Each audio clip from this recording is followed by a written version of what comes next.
تھے اور ان کو یہ ذمہ داری لگائی گئی کہ یہ سامان وہاں تک پہنچنا چاہیے.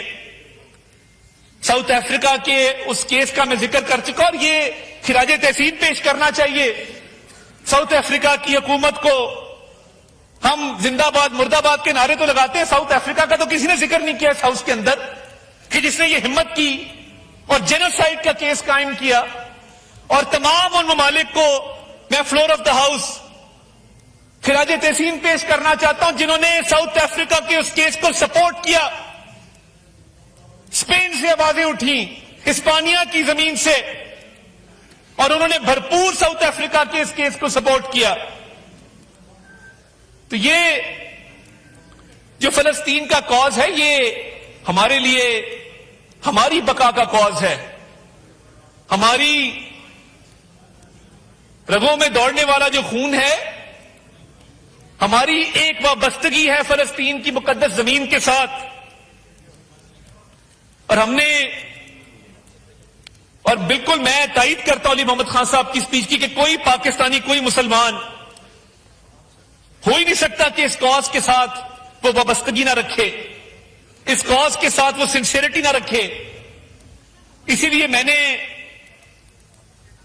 جناب ڈپٹی اسپیکر صرف چند حقائق آپ کے گوش گزار کیے ہیں, اور میں آپ سے التماس کرتا ہوں کہ اس ایشو کے اوپر آج یہ ہاؤس جو ہے متحد ہو جائے, کوئی سیاسی بات اس پر نہ کریں.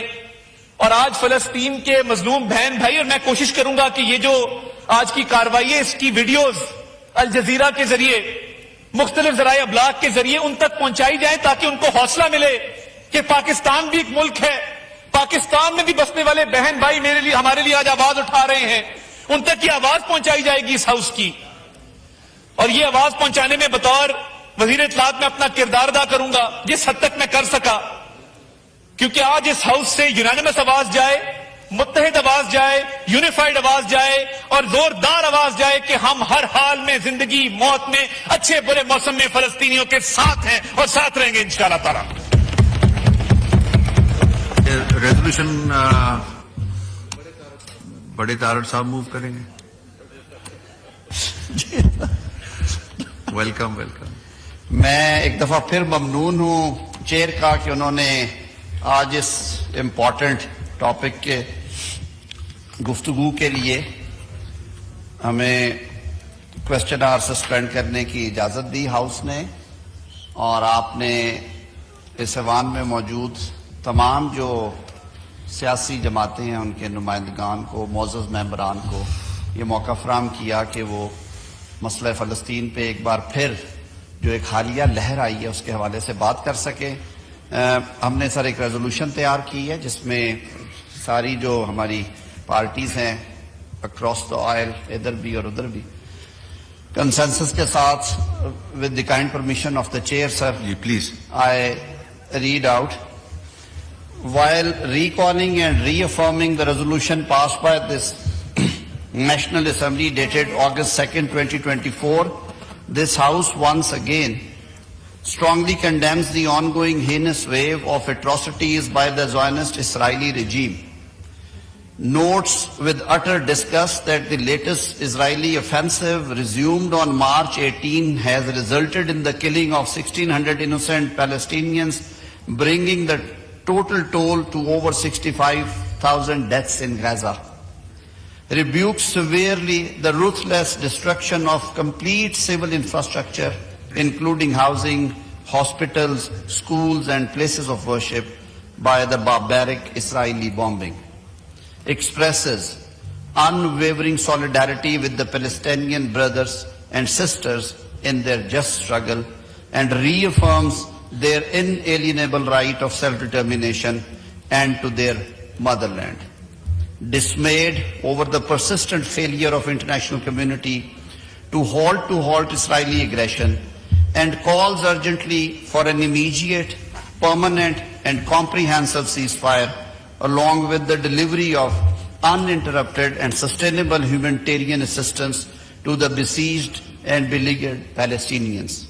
Demands the immediate and unconditional withdrawal of Israeli occupying forces from the Gaza Strip in line with United Nations Security Council Resolution 2735 of 2024, urges the international community to take concrete steps towards the recognition and admission of State of Palestine as a full member of the United Nations. I hereby put this resolution to the chair, sir. Ji, now I put the resolution to the House. The question is that the resolution as moved be adopted. All those in favor of the resolution may say aye. All those against may say no. I think the ayes have it, and consequently the resolution is adopted unanimously.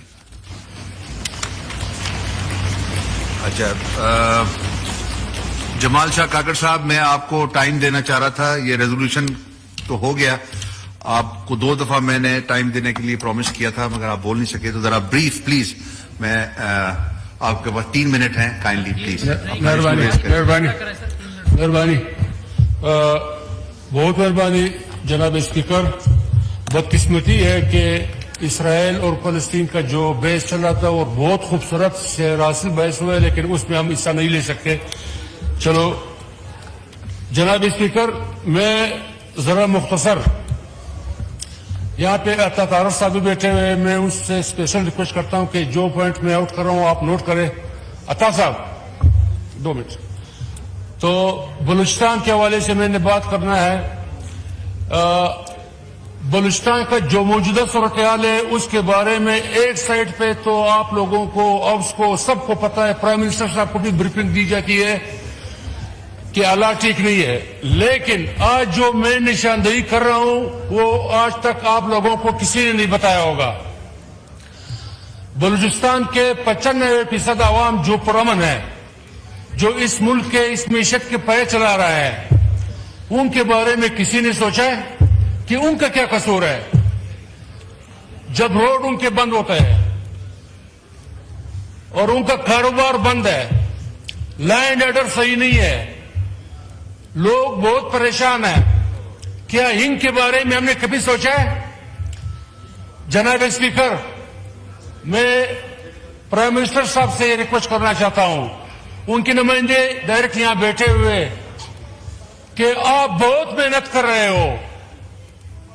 آپ جتنا بھی محنت کرو، جب تک نیچے level پہ mafia بیٹھا ہوا ہے تو آپ کا محنت رنگ نہیں لائے گا. آپ کہہ رہے کہ مہنگائی 1.5% سے کم ہوا ہے، لیکن گراؤنڈ پہ عوام پہ آپ جائے کہ جو مافیا بیٹھا ہوا ہے، عوام کو آپ کا یہ محنت کا نتیجہ وہاں تک نہیں جا رہا ہے. میں ایک چھوٹا مثال دے رہا ہوں آپ کو. جناب اسپیکر، اینیمل چینلز آپ نے دیکھے ہوں گے.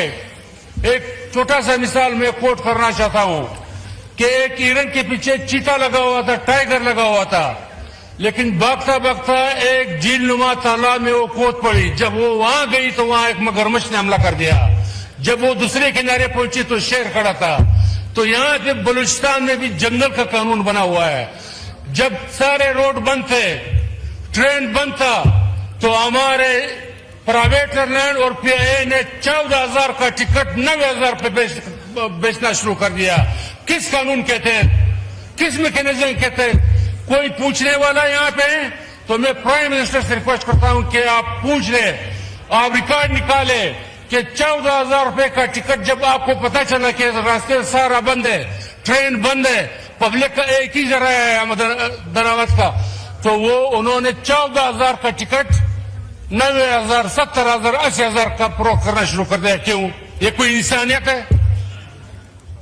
دوسرا، یہ یہاں پہ جو پیٹرول 10 روپے مہنگا یا سستا ہوتا ہے، باقاعدہ ایک کمیٹی بیٹھتی ہے، اوگرا بیٹھتا ہے، پھر پرائم منسٹر اپروول دیتا ہے. لیکن یہ جو موبائل فون کی کمپنیاں ہیں، آپ ان کا کوئی پوچھنے والا ہے کہ آپ نے 600 روپے کا سپر کارڈ 100 تک کیوں پہنچایا؟ کس ریزن کہتے ہیں؟ کیا میکینزم ہے؟ کوئی پوچھنے والا ہے؟ 800 کا منتھلی پیکج 2,200 روپے تک پہنچایا. اور بلوچستان میں جوانوں کے پاس یہ ایک مشغلہ ہے، آپ یقین کریں 2,200 روپے پہ وہ منتھلی پیکج دے رہے ہیں، لیکن سروس اس کا معیار وہ نہیں ہوتا ہے. ہمارے ڈسٹرکٹ شیرانی، ژوب، مستخیل، دکھی، سبی،